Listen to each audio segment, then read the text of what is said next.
से स्वागत है। आज सुनते हैं तुलसी विवाह की कहानी। माता तुलसी का असली नाम वृंदा था।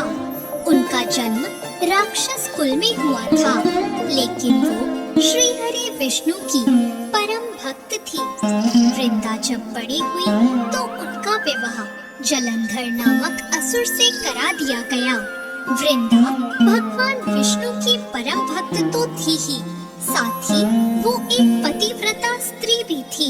उनकी भक्ति और पूजा के कारण उनका पति जलंधर अजय होता गया और इसके चलते उसे अपनी शक्तियों पर अभिमान हो गया और उसने स्वर्ग पर आक्रमण करके देव कन्याओं को अपने अधिकार में ले लिया।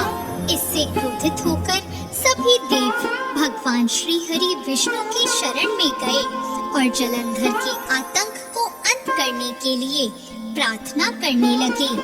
परंतु जलंधर का अंत करने के लिए सबसे पहले उसकी पत्नी वृंदा का सतीत्व भंग करना जरूरी था और इसीलिए भगवान विष्णु ने वृंदा का पतिव्रता धर्म भंग करने का निश्चय कर लिया और उन्होंने जलंधर का रूप धारण करके छल से वृंदा का स्पर्श किया।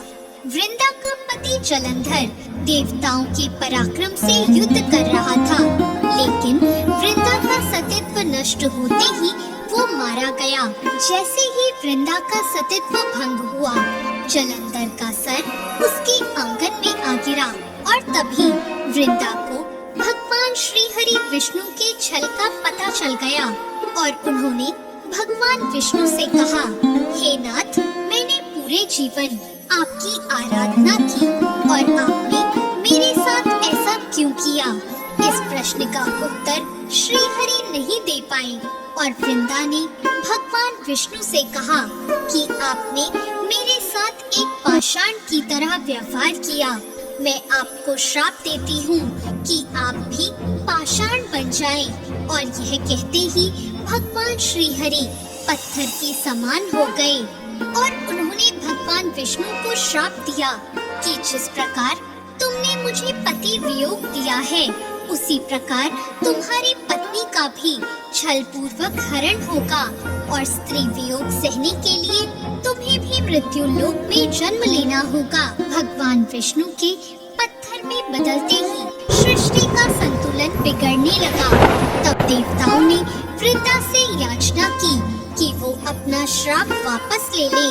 भगवान विष्णु भी वृंदा के साथ हुए छल से लज्जित थे और इसीलिए वृंदा ने भगवान श्री हरि विष्णु को क्षमा कर दिया और भगवान विष्णु के श्राप मुक्त होने के बाद वृंदा जलंधर के साथ सती हो गई। वृंदा की राख से एक पौधा निकला जिसे श्री हरि विष्णु ने तुलसी का नाम दिया और वरदान दिया कि तुलसी के बिना मैं किसी भी प्रसाद को ग्रहण नहीं करूँगा और मेरे शालिग्राम रूप से तुलसी का विवाह होगा और जो लोग इस तिथि को तुलसी विवाह करेंगे उन्हें सुख और सौभाग्य की प्राप्ति होगी।